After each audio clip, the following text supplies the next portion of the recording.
안녕하세요. 책읽고 싶은 남자입니다.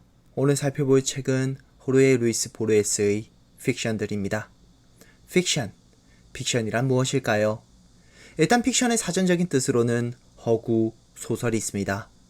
호르헤 루이스 보르헤스의 이 픽션들도 허구이자 소설이라는 뜻을 갖고 있지만 반대로 그 외에 더 많은 뜻들을 내포하고 있습니다. 호르헤 루이스 보르헤스는 아르헨티나에서 태어나고 자란 작가입니다. 군사 독재와 민주화의 풍파 속에서 자신만의 뛰어난 재능으로 독자적인 문학 양식을 개발했습니다. 그에게는 문학이 곧 진리이며 책만이 삶의 동반자였습니다. 이 때문에 말년에 그는 시력을 잃기도 합니다. 그는 전적으로 단편 문학만을 썼는데 굳이 긴 소설이 아니어도 말하고 싶은 바를 전달할 수 있다고 믿어서였습니다. 즉 문학의 순수성과 압축성을 맹신한 셈이지요. 이 때문에 그의 작품들은 대체로 정치 문제와 동떨어진 순수 문해의 경지에 이른 것들이 많습니다.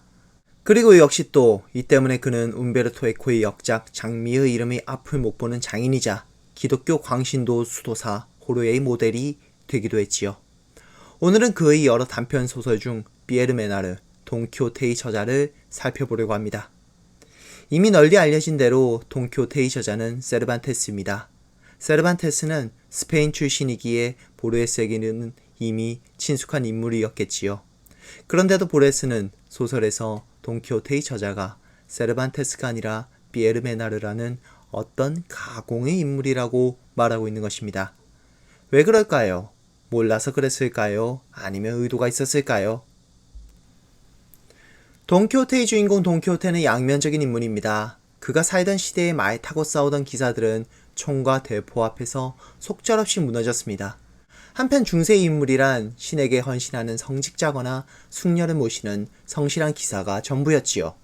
돈키호테는 어떤가요? 총과 대포의 시대에 기사를 동경하며 중세의 인물과 다르게 자신만의 이상과 신념을 갖고 있습니다. 시대착오적인 믿음으로 시대혁신적인 개인의 행동을 합니다.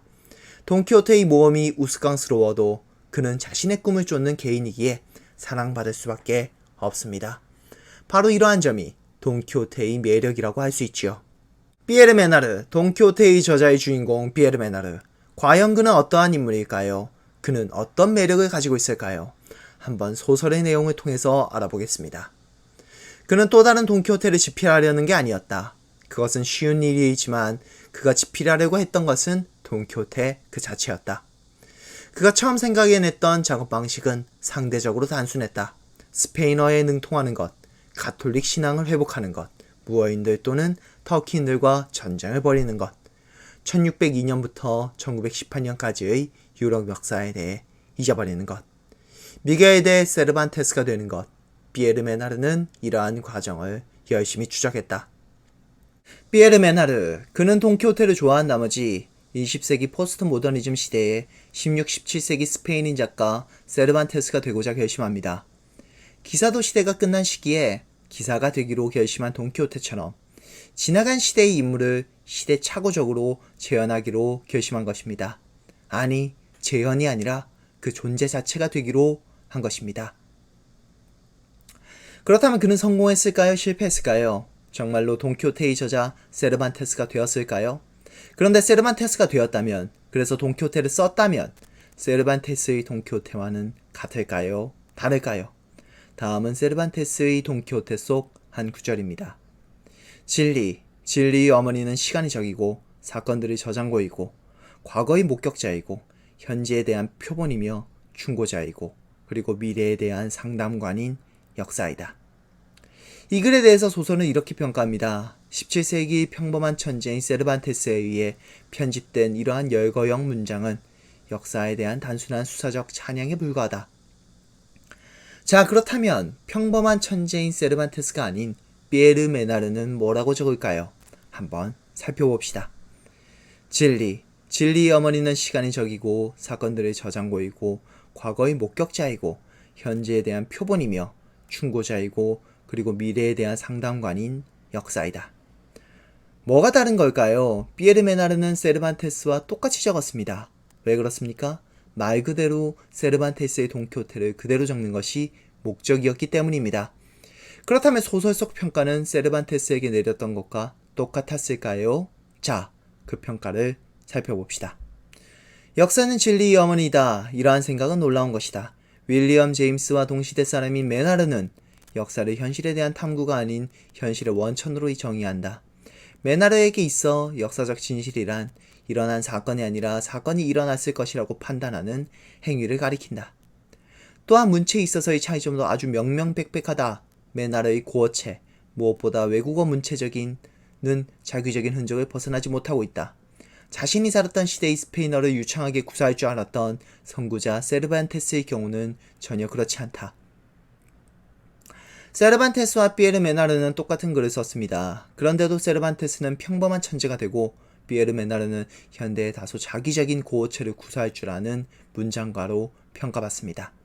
즉 소설의 내용이 어떠한지가 아니라 소설을 어떻게 해석하는가에 따라서 소설가의 위상이 달라지는 셈입니다. 사실 이는 포스트 모더니즘에 대한 패러디에 가깝습니다. 근대에만 해도 작가는 누구인지, 작가가 어떠한 생각을 작품을 통해서 드러내고자 했는지가 중요했습니다. 즉 작품을 분석할 때에는 작가가 중요한 요소였다는 것입니다. 하지만 현대에는 이 근대의 문학관에 반발해서 독자와 해석 위주의 문학관이 등장합니다.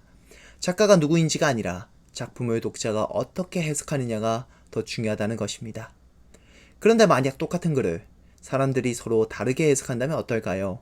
서로 다르게 해석한다고 해서 한 소설가와 그 소설가를 다르게 평가하는 것은 과연 타당할까요? 이 소설은 현대, 즉 돈키호테가 너무나도 진부해진 시대에 돈키호테를 그대로 쓰려는 돈키호테 못지않게 시대착오적인 소설가 피에르 메나르를 다룹니다. 그리고 그 피에르 메나르는 말 그대로 세르반테스와 똑같이 소설을 적습니다. 그리고 그 똑같은 소설은 표절이 아니라 독자의 해석에 따라서 전혀 다르게 취급받습니다. 하지만 이 소설이 그렇다고 해서 현대의 포스트 모더니즘적인 독자 중심주의를 무조건 부정하는 것은 아닙니다. 소설 돈키호테가 기사도 문학의 패러디였듯이 소설 피에르 메나르 돈키호테의 저자도 포스트 모더니즘의 패러디입니다. 그리고 작가 중심주의를 벗어나 독자가 소설을 마음대로 패러디해도 용납해주는 것은 포스트 모더니즘의 영향이라고 할 수 있지요. 즉, 이 소설 돈키호테를 이런 식으로 패러디해도 봐줄 수 있는 것은 이 소설이 쓰여진 시기가 패러디가 유행하는 포스트 모더니즘의 시대였기 때문입니다. 따라서 피에르 메나르는 기사도 문학을 패러디했던 돈키호테처럼 현대와 포스트 모더니즘의 돈키호테일 것입니다. 피에르 메나르 돈키호테의 저자 리뷰 여기서 마치겠습니다. 오래된 책처럼 낡고 부족한 리뷰 시청해주셔서 감사합니다. 구독과 좋아요는 책을 읽고 나서 책을 읽지 않아도 된다고 느낄 때 해주시기 바랍니다. 감사합니다.